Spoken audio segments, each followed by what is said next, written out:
성경을 보다 보면 왜 성경에 이렇게 아름다운 모습의 이런 좋은 모습들이 있는데, 특히 관습적이나 인사하는 부분에 있는데, 이것이 왜 이 말씀에 충실하다고 하는 한국교회에서는 좀 이게 좀 제대로 안 지켜질까, 제가 되게 아쉬워하는 여러 구절이 있는데, 바로 오늘 이겁니다. 보아스가요, 일하러 오는 그 모든 사람들 앞에 주인으로 오자마자 언제나 권위자 있는 사람이요, 그 백성을 위해서 인사가 축복이에요. 여기 보니까 여호와께서 너희와 함께 하시기를 원하노라 딱 하면, 거기 있는 모든 사람들이 어떻게 얘기합니까? 여호와께서 당신에게 복 주시기를 원합니다. 이게 인사예요. 이게 인사. 그래서 사실 저희들이 신학교 때 교회를 탐방하면 이렇게 하는 교회가 있어요. 목사님께서 말씀을 딱 전하기 전에 오늘 얘기합니다.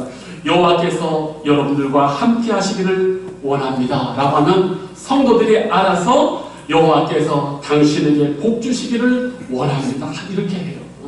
지금 하자는 얘기가 아니고, 교회에 오면 언제나 교회에 오면 우리의 인사가 말하기 쑥스러우면 속으로라도 어떻게 합니까? 하나님께서 당신에게 복 주시기를, 함께 하시기를 원합니다. 이게 우리가 인사가 되어야 되는데, 나중에 한번 해봅시다. 어찌됐든 오늘 이렇게 교회에 평소에 뵈지 못했던 귀한 분들 얼굴 많이 보여주셨는데 너무 감사하고, 오늘도 귀한 은혜의 시간 되시길 축복합니다. 예전에 그 슈퍼노멀이라는 그 책이 한때 장안에서 화제가 된 적이 있었습니다. 이 책에서 말하는 슈퍼노멀이라는 것은 천재가 아니면서도 보통 사람임에도 불구하고 큰 성공을 거둔 사람을 여기서는 슈퍼노멀이라고 칭합니다. 우리가 보통 성공한 사람들을 보면 천재라든가 비상한 재능을 가진 사람이 성공하는 것은 당연하게 여기고, 그건 우리 모두가 인정하는 바입니다. 그런데 이 책에 보면 천재도 아니고 큰 재능을 가진 사람이 아닌 우리와 같은 평범한 사람임에도 불구하고 이 사람이 인생 가운데 큰 성공을 거둔 거예요. 이 저자가 그런 사람들을 찾아가서 도대체 이 평범한 사람이 재능도 없고 흙수저고 별것도 아닌 이 사람들이 어떻게 이런 큰 성공을 거두었느냐라고 이것을 분석한 책이에요. 그런데 이 작가가 이 책에서 그 사람들의 면면을 볼 때 소위 말하는 운이 좋다라는 걸 느꼈어요. 이 사람들 보니까 소위 우리가 말하는, 세상에서 말하는 운이 정말 좋은 사람이라는 걸 느꼈습니다. 자, 이제 운 좋다고 하면 또 벌써 우리 모두 이제 사주팔자 또 이거 생각하시는데 그거 아니에요. 이 사람이 그 책에서 수많은 신뢰를 이렇게 나열하면서 말할 때 무슨 얘기를 하냐면은, 운이라는 것은 행운을 놓치지 않기 위하여 부단히 노력해 온 사람만이 붙잡을 수 있다고 이야기를 하는 거예요. 그러니까 하늘에서 뭐가 떨어지기를 입 벌리고 감 떨어지기를 기다리는 사람이 아니라 그 삶 가운데 성실하게 부단히 노력하고 인생을 성실하게 산 사람만이 그 행운을 거머쥘 수 있다고 이야기를 하는 거예요. 여러분, 옛날 어른들이, 요즘도 그런 말 많이 해요. 아무리 실력이 좋아도 운 좋은 사람 감당 못한다는 말이 있어요. 아무리 실력이 좋아도요, 운 좋은 사람 못 당합니다. 그런데 성경은요, 이 운 좋은 사람도 못 당하는 사람이 있어요. 하나님의 은혜를 전적으로 입은 사람은요, 운 좋은 사람도 못 당해요. 오늘 제가 여러분에게 말씀드리고자 하는 것이 바로 이겁니다. 오늘 이방 여인 루시요, 하나님의 은혜를 지금 입게 되는데, 그러므로 말미암아 그 인생이 놀랍도록 회복이 되고 형통함으로 인도함을 받고 있습니다. 저는 오늘 바로 그것을 우리 성도님들에게 말씀드리고 싶어요. 물론 오늘 성경에다 보면 루시요, 아침부터 와서 잠시 집에서 쉰 외에 지금까지 계속 일하는 성실함을 보이긴 했지만, 오늘 말씀은 루스의 이 아름다운 은혜를 입은 모습을 이야기할 때 소위 세상에서 말하는 보아스라는 걸출한 남편을 만남에 있어서 성실보다도 먼저 성경이 우리에게 제시하는 영적인 비결이 있어요. 오늘 저는 그것을 한번 말씀드리고 싶습니다. 성경은 이런 예가 대단히 많아요. 우리가 잘 알다시피 요셉, 어디로 가든지 여호와께서 함께 해주고 복 주시니까 사람들이 아는 거예요. 그게 이 요셉의 은혜의 비결이고 축복의 비결이고, 다윗이 어떤 고백합니까? 주의 은혜로 종의 집이 영원히 복을 받게 하옵소서. 우리가 여기에 목숨을 걸어야 돼요. 우리가 여기에 사활을 걸어야 됩니다. 우리 인생 가운데 진정한 축복과 행복이 어디에서 오느냐? 하나님의 전적으로 부어주신 은혜에 있다는 거예요. 아멘. 오늘 저는 그 비결을 한번 말씀드릴 겁니다. 어떠할 때 하나님의 은혜가 부어지고 우리는 그 은혜를 향하여 날마다 걸어갈 수 있는지, 오늘 이 룻의 모습을 통해서 지금도 우리를 기다리시고 하나님의 은혜의 품을 활짝 열고 계시는 그 하나님의 은혜의 품으로 우리가 어떻게 은혜의 길로 걸어갈 수 있는지, 그 은혜를 truyền 취할 수 있는지 한번 말씀드리고자 합니다. 자, 우리 오늘 이 룻에게서 보여주는 첫 번째 주목하는 고백 속에 그 비결이 담겨져 있어요. 저는 바로 이 룻의 이 고백 속에 은혜에 이르는 귀한 영적 비결이 있다고 발견합니다.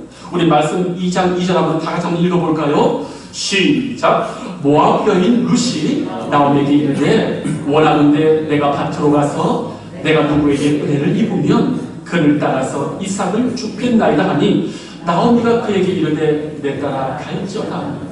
보십시오. 지금 보아스를 지금 만나기 직전이에요. 보아스가 있는지도 몰라요. 그런데 오늘 말씀 보면은 우리가 주목해서 보아야 될 말이 있어요. 자, 우리 알다시피 모압 땅에서 10년간 거하면서 시아버지가 죽었어요. 두 아들이 죽었어요. 10년 만에 완전히 그 인생이 비참한 가운데 넘어졌습니다. 그러한데 오늘 이 룻이 그 어머니, 그 시어머니를 버리지 않고 지금 베들레헴에 왔단 말이에요. 자, 그러면 우리는 이렇게 생각하죠. 아니, 목사님 당연한 거 아니에요. 지금 시아버지 죽고 남편 다 없고 지금 빌어먹고 구원해서 살아야 되는데 당연히 바깥에 나가서 뭐라도 해먹어야 되지 않겠습니까? 라고 물을 수 있어요. 근데 생각해 보세요. 남의 밭에 떨어진 이삭이 자기 겁니까? 아니에요. 우리가 만약 그 처지에 남의 밭에 이삭을 줍는다. 도둑놈과 도둑 되는 거예요. 이삭은 내 거 아닙니다. 그죠? 남의 밭에 이삭이 떨어졌는데 쓱 들어 죽는다. 경찰에 신고당하고 지금 철장 신세 져야 되는 거예요. 근데 여기 보십시오. 내가 밭으로 가서 누구에게 은혜를 입으면 그를 따라서 이삭을 죽겠나이다. 이삭 죽을 수 있는 권리가 우리가 알기로는 없어요. 도둑이 되는 거거든요. 그런데 지금 이 룻이요, 지금 이삭을 주러 간다는 거예요. 이게 무슨 말입니까?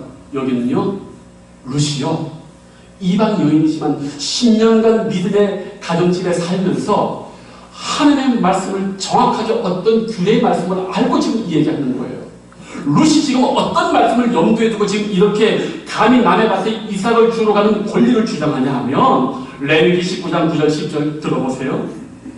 너희 땅의 고물을 벨 때에 너는 밭 모퉁이까지 다 거들지 말고 너의 떨어진 이삭도 줍지 말며 너의 포도원의 열매를 다 따지 말며 너희 포도원에 떨어진 열매도 줍지 말고 가난한 사람과 타국인을 위하여 버려두라. 나는 너희 하나님 여호와니라. 이 말씀을 이방 여인 룻이 아는 거예요. 이스라엘의 추수 때에 곡식과 나스로 다 하면서도 이삭과 나달이 떨어질 때 죽지 못하게 되어 있습니다. 심지어 밭에 오는 모퉁이는 그대로 남겨둬야 돼요. 주인이. 왜? 가난한 고아와 과부 어려운 사람들이 그걸 잘라서 먹게 할 수 있도록. 이것이 하나님의 율법의 말씀에 그대로 되어 있는데 지금 룻이 그 말씀을 기억하고 지금 나가겠다는 거예요. 성도님들, 지금 룻의 이 고백 속에는 어떤 심중이 있냐면 이겁니다. 하나님께서 친히 말씀하셨으므로 믿음으로 이 말씀에 순종하기만 하면 하나님께서 친히 은혜 베푸셔서 나를 인도하시고 나에게 은혜를 베푸시고 이삭을 죽게 하실 것이다 하고 지금 확신하면서 어머니에게 말하는 거예요. 룻은요, 지금 아브라함처럼 어느 밭으로 가야 될지, 그 밭에 가서 무엇을 얻을지 전혀 모릅니다. 그러나 어머니 앞에 고백하는 게 뭔지 아십니까? 이 말씀 붙들고 나가겠다는 거예요. 이 말씀 붙들고 나가겠다는 거예요. 근데 이게 쉽지 않아요. 왜? 룻기의 배경이 되는 사사기는 이스라엘 역사상 가장 암울한 두 시대 가운데 하나거든요. 그러면 과연 이것이 그렇게 넉넉하게 이삭을 얻을 수 있을까? 그렇지 못해요. 룻의 이고백석에 이런 말이 있습니다. 갑자기 내가 누구에게 은혜를 입으면 원래는 누구에게 은혜를 입을 필요 없이 말도 없이 가서 밭에 가서 이삭을 주면 되는데 이 베들레헴 땅 돌아왔더니 이 사사기 시대에 이 하나님의 말씀이 제대로 지켜지지 않고 땅을 가진 사람들이 이삭을 함부로 죽지 못하는 현실을 지금 발견하는 거예요. 그래서 믿음으로 나아가면서도 불구하고 말하기를 내가 거기에서도 어떤 주인의 허락을 얻어야 되는데 그 은혜를 입으면 내가 죽을 수 있다고 고백하는 거예요. 성도님들 얼마나 놀랍습니까? 믿음으로 시작하여 베들레헴 땅에 왔더니 묻지도 않고 허락을 얻지 않고 이삭을 죽을 수 있음에도 말씀에 믿고 왔더니 실제로 베들레헴 땅 이스라엘 땅에는 땅 주인들이 허락을 해야만 이삭을 줄 수 있는 이 어려운 환경 속에서도 룻은요 좌절하지 않고 나가겠다는 거예요. 어려워요. 더 비참합니다. 바로 거기서 우리가 꺾이는데 룻은 그렇지 않아요. 아니야. 이들 중에서도 이 하나님의 은혜의 말씀 앞에 나를 허락할 사람이 있을 거야 라고 다시금 믿음의 발걸음을 가지고 나갑니다. 바로 이것이 오늘 우리가 룻에게 배우는 비결입니다. 사랑하는 성도님들, 더 말씀을 붙잡고 더 담대히 의지하셔야 됩니다. 우리 인생의 하나님의 축복과 은혜를 회복하러 가는 길의 첫 번째는 환경이 어떠할지라도 내 앞에 보여진 이 인생이 아무리 절박하고 힘들다 할지라도 하나님의 말씀은 분명히 이루어지고 분명히 하나님께서 은혜를 허락해 주실 것이라는 그 견고한 말씀만 붙드신다면 우리 하나님의 은혜의 품으로 점점 더 가까이 갈 줄로 믿습니다. 자, 이제 두 번째로 이 은혜에 이르는 영적 비결을 말씀을 드릴게요. 이것으로 끝나지 않습니다. 자, 여기 보면 제가 방금 말씀드린 이 말씀을 좀 더 심화해서 들을 필요가 있어요. 내가 누구에게 은혜를 입기를 원합니다. 이 말은 얼핏 들으면 너무 믿음 없는 소리 아니야? 하나님만 바라봐야지. 응? 하나님께서 다 열어주실 건데 왜 사람 의지하지? 라고 생각하는데 우리 착각이에요. 여기 뒤에서 들어보십시오. 하나님께서 우리 삶 가운데 나를 회복하시고 은혜를 주실 때는요 그냥 하나님께서 짠 하고 열리는 것이 아니라 하나님의 사람을 통해서 만남의 축복을 통해서 그를 통해서 내가 은혜를 입게 하는 게 하나님의 놀라운 축복의 비결이에요. 이걸 우리가 너무너무 깨닫지 못할 때가 많이 있어요. 저도 제 인생을 돌이켜볼 때에 얼마나 많은 분들에게 하나님의 은혜를 입었는지 몰라요. 3, 4년 전에 이 아하수에로 왕이 불태워버렸거든요. 근데 자기가 지금 거기 가서 성벽을 재건할 때 누구의 도움이 필요하냐면 이 아하수에로 왕의 도움이 필요한 거예요. 아니 하나님만 바라보는 사람이 무슨 사람의 은혜와 호의를 입으려고 기도해. 그건 우리 생각이에요. 우리에게 벌어지는 모든 인생의 문제는 하나님께서 은혜 베풀어 주시는 그 만남의 축복을 통해서 그들을 통해서 내 삶이 열리게 됩니다. 성경은 이런 예들이 너무나 많이 있습니다. 성경들 혹시 우리 마가복음의 마가 기억하십니까? 마가가 어떤 사람이에요? 바울과 바나바가 안디옥에서 같이 동사무실을 주죠. 바울은 하나님의 일을 그렇게 개떡같이 하는 사람은 절대 용서할 수 없다. 자기를 불러준 바나바와 엄청난 극심한 논쟁을 하면서 서로 헤어지게 됩니다. 이게 마가라는 사람이에요. 마가라는 사람이 얼마나 큰 문제가 될지 몰라요. 그런데 이 마가 때문에 바울과 바나바가 안디옥 교회에서 서로 떨어져 분리가 됐는데 이 소식을 들은 사람이 누구냐? 베드로예요. 배신의 아이콘, 뒤통수를 치는 대표적인 아이콘이 누구냐? 베드로예요. 예수님의 뒤통수를 3번이나 부인하지 않았습니까? 저주한다 부인하지 않았습니까? 예루살렘에서 안디옥 교회 이야기를 들어보니까 자기 같은 사람이 하나 있네. 마가가 있네. 성경에 그 베드로 전후서를 보면은 베드로가요 마가를 불러요. 내가 네 마음 안다. 내가 네 마음 알아. 놀랍게 있지 않습니까? 베드로가 거기서 마가를 거둬들이고 마가가 베드로 밑에서 신앙생활하면서 걸출한 하나님의 사람으로 다시금 변모합니다. 마가복음을 마가가 썼고 아무리 화가 나도 바나바는 이렇게 하면 안 된다고. 왜? 바울이 회심하고 예루살렘에 갔더니 예루살렘 사람들이 다 죽이려고 하니까 고향 길리기아 다소로 갔습니다. 10년간 거기에서 두문불출해요. 성경에 기록이 없어요. 그런데 바나바가 안디옥 교회에서 사역을 하는데 부응했어요. 사역자가 필요합니다. 그때 바울을 기록하고 불렀을 때 몇 년이 지났느냐? 10년 지났어요. 그 10년의 기간 동안 바나바는 바울을 기억하고 다시 불러드립니다. 그래서 바울이 안디옥 교회를 기점으로 오늘날 선교의 장에 올라서게 되는 은인이 바나바예요.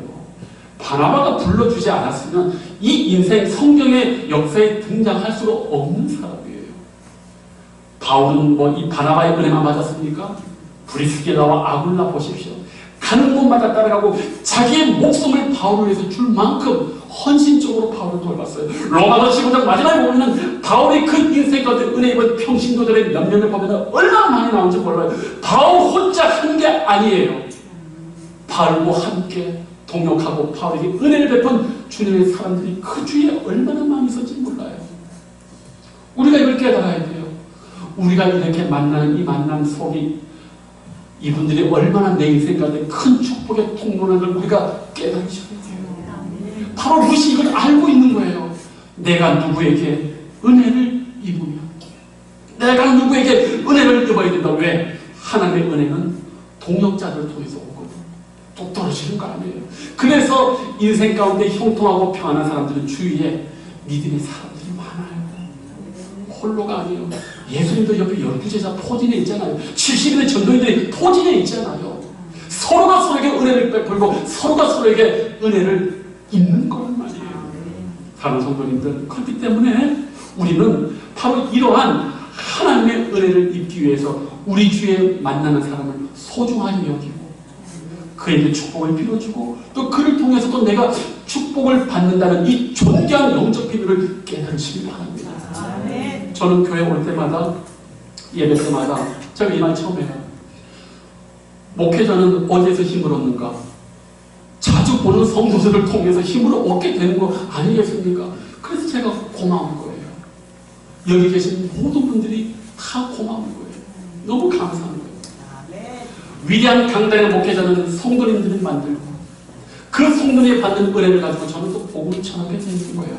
저 혼자 용감히 통표가 아니에요. 성도님들이 이 교회를 위해 기도해주고 헌신하는 그걸 통해서 저는 더욱더 성령 충만하고 그 성령 충만함을 통해서 저는 여러분에게 복음을 전하고 힘을 얻게 되는 거예요. 어느 한 사람이 잘해서 되는 것이 아니에요. 우린 서로가 서로에게 은혜를 입는 거룩한 사람들인 줄로 믿습니다. 그런 의미에서 오늘 평소보다 귀한 분들이 많이 와주셨는데 너무 고맙고 감사합니다. 귀하게 여기세요. 귀하게 여기세요. 우리가 한국의 전 세계 교회가 얼마나 많이 있어요. 이렇게 만나는 걸 우연으로 여기면 절대 안 됩니다. 그럼 하나님 축복이 안 와요. 여기에 우리가 서로의 만남 속에 놀라운 축복과 은혜가 있는 줄 믿습니다. 자, 그런데 내볼게요. 성도님들, 은혜의 반대말이 뭐예요? 응? 안 은혜? 죄송합니다. 이게 역시 저는 은사가 없어요. 은사가 없어요. 그 은혜를 못 받을 때 우리가 뭐가 영혼에 가득한 줄 아십니까? 내가 누군데 자존심이 있어요. 성도님들, 예수님께서 사단에게 시험을 받을 때 세 가지 중에 두 가지 중에 언제나 사단이 먼저 이야기하는 게 있습니다. 내가 만일 하나님의 아들이거든. 왜 그 얘기를 할까요? 하나님의 아들은 하나님이고 왕권, 왕의 권위가 있거든요. 야, 너가 하나님의 아들이고 네가 왕인데 왜 이거 안 해? 왜 이거 안 해? 너가 지금 이런 처지를, 이런 말을 들을 존재야? 너 대단한 사람이야. 뭐 이런 걸 가지고 신경 써. 너 마음대로 하라는 거예요. 십자가에 달렸을 때도 군인들이 너 하나님의 아들이라며. 능력 보여보지? 너 하나님의 아들이라며. 너가 지금 이 정도 수치를 당할 수 있어? 사탄이 처음과 마지막에 예수님을 시험하던 것은 뭘 긁는 줄 아십니까? 예수님의 자존심을 긁는 거예요. 오늘 많은 분들이 여기서 속아요. 자존심이 자기를 이렇게 지키는 것이라고 생각해 천만의 말씀 쏟고 있는 거예요. 기독교인들은 간과 쓸개가 다 없는 사람이에요. 우리 기독교인은요, 그 정말 욕심을 십자가에 받았기 때문에 내가 누군데 그런 생각 없는 사람이에요. 그런데 우리 모두가 여기서 속아요. 자존심 때문에 쏘아요. 오늘 룻을 보십시오. 지금 타인에게 호의를 입어야 될 존재임을 스스로 인정하지 않습니까? 보아스에게 어떻게 말하는 줄 아세요? 10절에 나는 이방 여인임을 당신이 어찌하여 내게 은혜를 베푸시며 나를 돌보십니까? 창피한 게 없어요. 우리 같으면 젊은 처자가 남의 밭에 가가지고 구걸하면서 이삭을 줄 때 얼마나 창피하겠어요. 자존심이 살아있기 때문에 창피한 거예요. 자존심이 없고 오직 하나님의 은혜로 살아야 되는 삶을 그런 생각이 없어요. 어떤 친절과 호의를 베푸는 사람에게도 그것이 감사할 뿐이에요. 왜? 하나님이 하시는 거니까. 자존심이 있는 사람들은 사람을 의식해요. 그러면 안 돼요. 무슨 사람을 의식해요? 하나님만 바라보세요. 사람 바라보니까 시험 드는 거예요. 하나님만 바라보면 나에게 작은 아이스 깨끼 줘도 커피 하나 줘도 고맙게 되는 거예요. 또 어떻게 감정이 상하면은 뭘 생각해요? 저 사람 왜 나한테 그렇게 생각하면 안 하죠? 우리 어떻게 생각해요? 내가 하나님께 뭘 잘못했을까? 하나님이 저 사람들 나한테 뭘 이렇게 하는 건데 자존심이 살아있으면 하나님은 땅 중에도 없고 감히 나한테 이래? 감히 나를 이런 식으로 대우해? 쏟고 있는 거예요. 우리가 바로 이 부분에서 은혜로 못 나가는 거예요. 은혜는 철저하게 내가 무익한 종이고 철저하게 내가 아무것도 아니고 철저하게 하나님의 은혜가 없는 자이기 때문에 나는 도움이 필요하다는 그 마음이 있는데 자존심이 있는 순간 은혜로 못 갑니다. 오늘 이 룻을 보십시오. 이방 여인이에요. 우리가 보통 이스라엘 여자들이 13살에서 15살 결혼하잖아요. 10년 만에 홀로 됐잖아요. 그럼 나이가 25 아니에요. 예쁜 처자가 시어머니 옆에 달고 남의 밭에서 이 구걸을 하고 이삭을 줍고 또 이때 당시는 과부가 있는 곳이 따로 있었어요. 얼마나 사람들이 이 땅을 지켜줘. 아이고 저 팔자 저 인생 봐라. 저 20몇 살 됐는데 아이고 여기 와가지고 저 시어머니 모시고 주렁주렁 저 구걸을 하네. 얼마나 입이 있겠습니까? 그러나 룻에게 그런 마음 없어요. 그런 사람에 대한 의식 없어요. 나는 오로지 하나님의 은혜만이 필요합니다. 아멘. 여기에 무슨 자존심이 있어요? 여기 무슨 창피함이 있어요? 하나님만 바라보는 사람에게. 그런데 우리가 바로 여기서 많이 이렇게 넘어지게 돼 있습니다. 이 룻이요 얼마나 아름다운 모습인 줄 아세요? 자, 지금 여기 2절 말씀 보면은 밭으로 이삭을 주러 가는데 나오미에게 정중하게 물어요. 어머니, 내가 밭으로 가서 이삭을 줄게요. 시어머니는 지금 룻에게 짐밖에 안 되잖아요.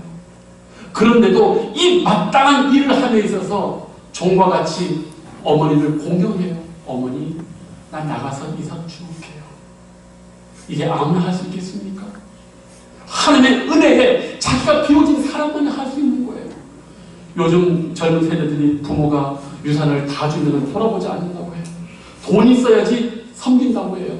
룻에겐 그런 거 없어요. 어머니가 집임에도 불구하고 겸손하게 섬기고 사람을 섬기고 나가는데도 어머니 제가 다녀올까요? 그래 다녀오라.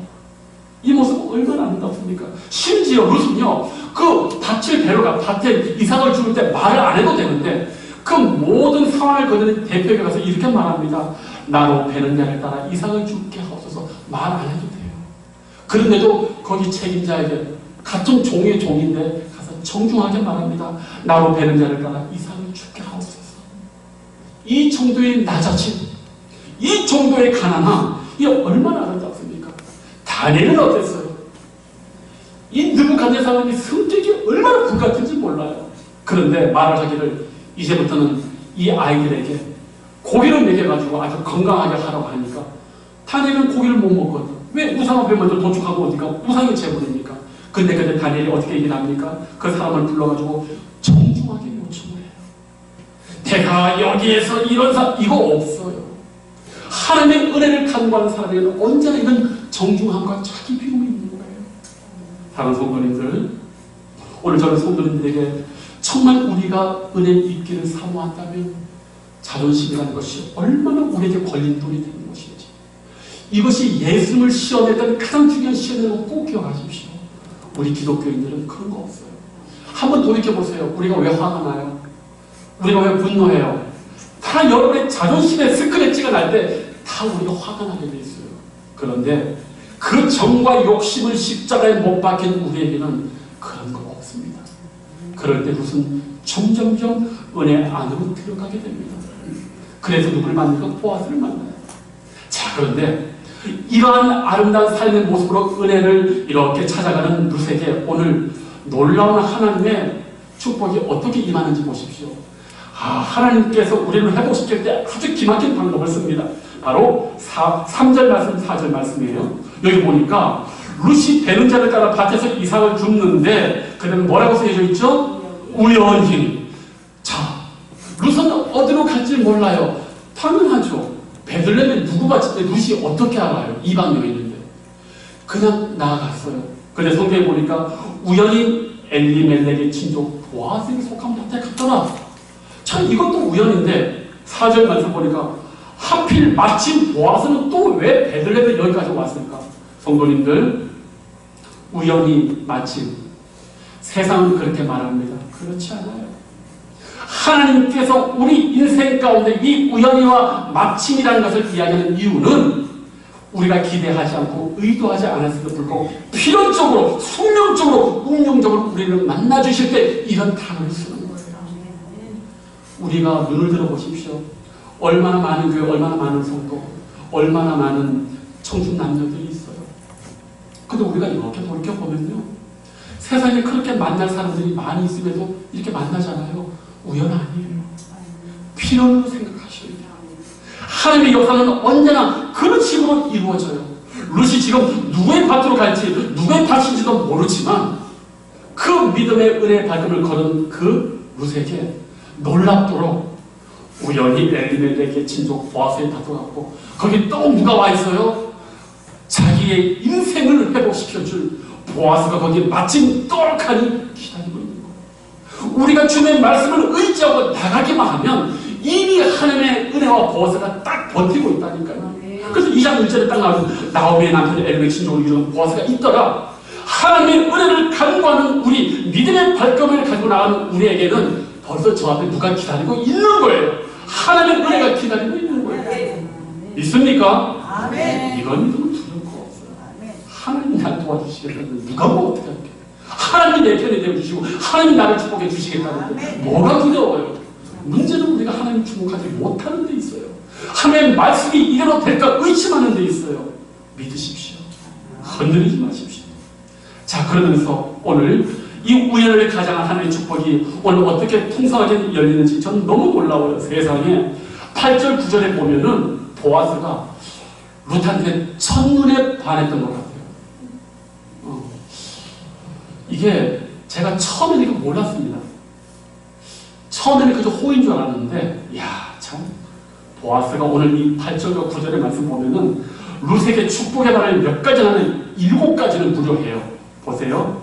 내 딸아, 물론 나이가 어리죠. 그런데 내 딸이란 말은 뭐예요? 나와 피 한 몸을 섞지 않았지만 내 고리 친척으로 여기는 거예요. 첫눈에 보고 내 뼈 중에 뼈요, 내 살 중에 살. 내가 볼 때는 여기서 벌써 보아스가 룻을 보자마자 첫눈에 반해버렸어요. 내 딸아. 자기의 아주 고륙으로 여기는 거죠. 둘째, 이 부분에서 제가 느꼈습니다. 다른 밭으로 가지 말라. 여기서 떠나지 말라. 옛날에는 이게 안 보였어요. 딴 데 가지 말라는 거예요. 우리 연애해보면 특히 남자들 같은 경우, 여자들 같은 경우 내가 좋아하는 사람이 다른 사람하고 말을 하면 기분이 좋아요? 안 좋아요? 기분 좋아요? 기분 안 좋지. 어딜 가? 안 좋아요.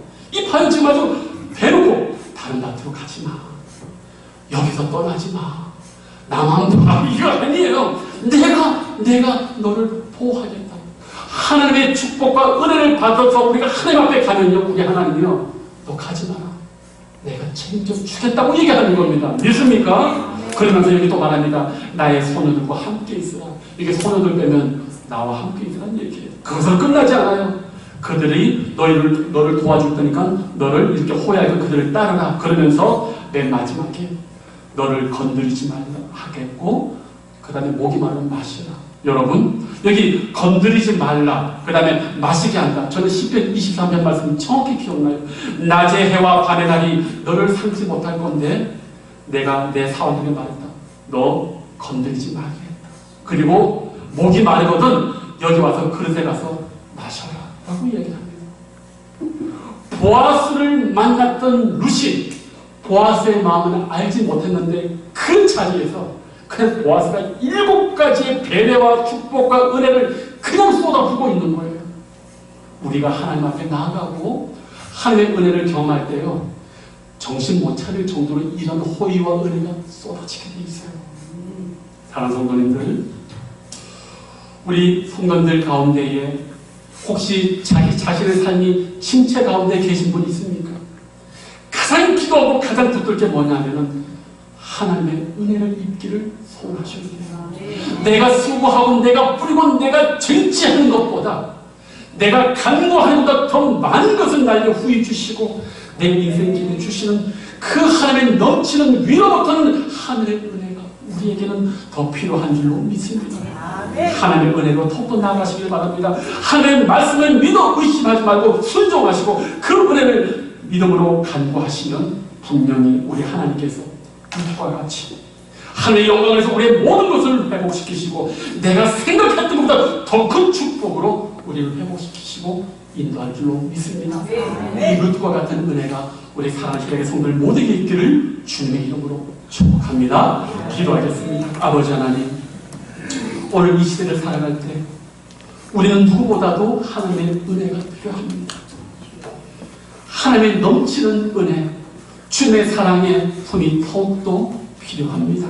주여, 이 연약한 여인 루시, 주의 말씀에 의지하여 그 거친 발걸음을 향하여 나아갈 때 주님께서 그 룻에게 보아스를 만나게 해주시고 보아스를 통해서 놀라운 축복과 배려와 호의를 입게 했습니다. 하나님의 축복은 바로 그런 믿음의 사람들을 통해서 우리에게 은혜가 전가되게 되어 있는데 주님, 오늘도 우리가 만나는 모든 만남이 축복이 되게 해주시고 서로에게 은혜를 주고 서로에게 은혜를 잃는 그런 아름다운 만남의 장이 있게 하여 주시옵소서. 감사하고 예수님의 이름으로 기도하옵나이다. 아멘.